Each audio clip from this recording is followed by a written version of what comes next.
Welcome back, everyone. We're diving into some pretty bizarre psychology today. Bizarre is right. And, I have to say the title of the source material is quite fitting. Definitely. It's a PDF in Chinese, which translates to, well, bizarre psychology. And it really does live up to its name. Oh, it does. Get ready for some seriously weird connections. Like between your birthday and your success. Your life. Even death. It gets a little dark, folks, but trust me, it's fascinating. So to kick things off, we're diving into something called time psychology. The idea that when you're born can secretly influence your life. Like, for example, have you ever noticed how many pro athletes seem to be born in, a specific cluster of months? Now that you mention it. Yeah, there's this thing called the birthday effect. Researcher Ed Dudink, he found that in the UK, pro soccer players are way more likely to be born between September and November. Okay, so not astrology, right? Not at all. It's all about youth sports leagues. See, the cutoff date for youth soccer in the UK is August, so kids born in September. They're practically a year older. Almost a full year. Think about it. They're bigger, stronger, more coordinated at tryouts. And that gives them an edge. A huge edge, and it snowballs. More training, better coaching, more competition, and boom, you've got a pro. And this isn't just soccer, right? Nope. Baseball, cricket, hockey, you name it, same pattern. So what if this relative age effect thing goes beyond sports? What do you mean? Like, what if it impacts other things, academics, careers, I don't know, just... Interesting point. Imagine those advantages compounding over years, influencing opportunities, shaping how you see yourself. It's possible, right? Kind of a scary thought, honestly. But get this. This source also suggests your birthday might be tied to how lucky you feel. Yeah, this is wild. Researchers Richard Wiseman and Jonty Chotai, they did a study where people rated their own luck. And guess what? People born in the summer months, especially May, consistently rated themselves as luckier. Okay, now that sounds like astrology. I know, right? But there's a science-y twist. They think early life temperature might be involved. What, like the weather when you're a baby? Exactly. The theory is that babies born in colder months might bond more strongly with their caregivers. Needing that extra snuggling, protection from the cold. So like cuddling for survival. Yeah, and that could lead to a less risk-taking personality later on. Interesting. So summer babies, they're out there exploring, taking risks, and maybe that's why they feel luckier. It's a theory. And to test it, they repeated the study in the southern hemisphere where the seasons are flipped and the pattern reversed. People born during their warmer months felt luckier. So it's not the stars, it's the temperature. Pretty cool, huh? So we've got birth date linked to success in sports, maybe even luck. But this source takes a wild turn. It starts talking about people manipulating birth dates, especially for taxes. Oh yeah, this is where things get interesting. Researchers Stacy Dickert-Conlon and Amita Sandra, they looked at U.S. birth patterns and found a spike in births at the end of December. Makes sense. Tax benefit for having a child in December, right? Exactly. Get that whole year's worth of deductions. So some parents, especially if their due date is close, might be opting for induced labor or C-sections. Just to save some money. It seems that way. Wow, even birth dates can be manipulated. But wait, this source goes even further. It talks about completely made-up birthdays. Oh yeah, the whole burging thing. Burging. Basking in reflected glory. It's like, wearing your team's jersey after they win even if you didn't do anything. Oh, I'm totally guilty of that. We all are. But Professor Albert Harrison, he says this applies to birthdays too. Celebrities, famous people, they're more likely to claim birthdays that fall on big holidays. You're kidding? Like sharing a birthday with a national hero. Or a religious figure. Louis Armstrong, the jazz musician, he claimed his birthday was July 4th, but records show it was actually in August. So maybe he was just trying to boost his image a bit. Maybe. And Harrison also found that a lot of prominent clergy claimed to share a birthday with Jesus, December 25th. So associating yourself with a big date, it adds a little something extra. Authority, mystique, you name it. Okay, so we've got manipulating births for money, faking them for fame. But this source, it dives into the most morbid aspect of time psychology, birth date and death date. This is where sociologist David Phillips comes in. He was fascinated by the timing of death. Like, can people subconsciously delay death for certain events? Subconsciously delayed death? How is that even possible? He looked at millions of death certificates and found something really strange. Women are more likely to die in the week after their birthday. And men. The week before. Seriously. What's the explanation for that? Well, Phillips thought it had to do with how we view birthdays. Women often see birthdays as celebrations, a time for family and friends. So they're holding on for the party. Exactly. That anticipation, it might create a subconscious drive to make it to the big day. That's actually kind of sweet. But men dying before their birthday, that's a little... Grim.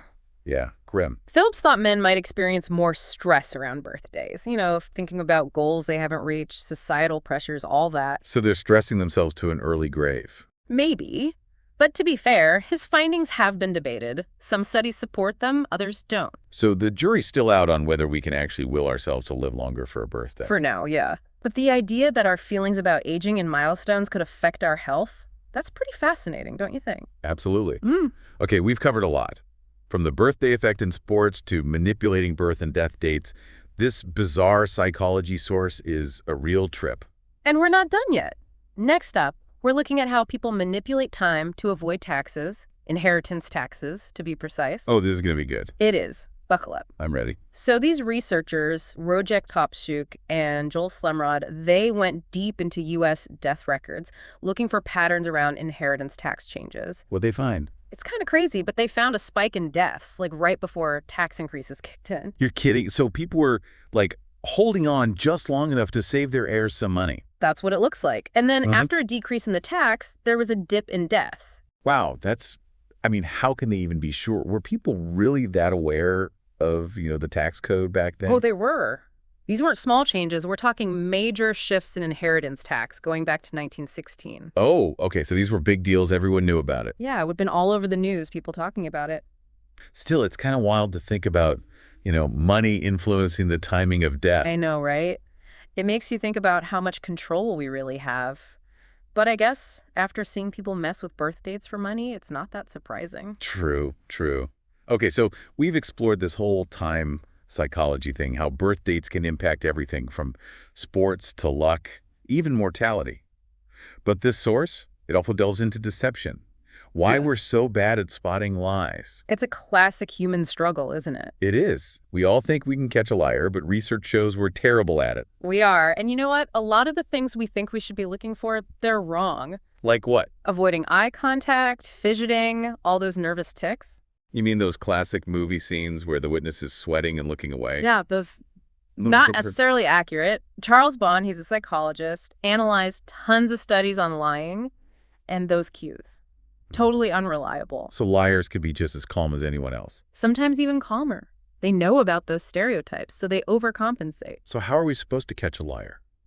Any hope for us? Well, this source says while body language might not be the answer, language can be. Really? So it's not how they say it, but what they say. Exactly. Liars tend to use less information, fewer details, avoid personal pronouns. So they keep it short and sweet, less chance of messing up the details. Exactly. They create distance between themselves and the lie.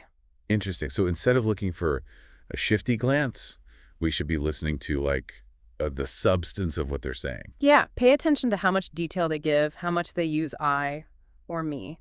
Gotcha.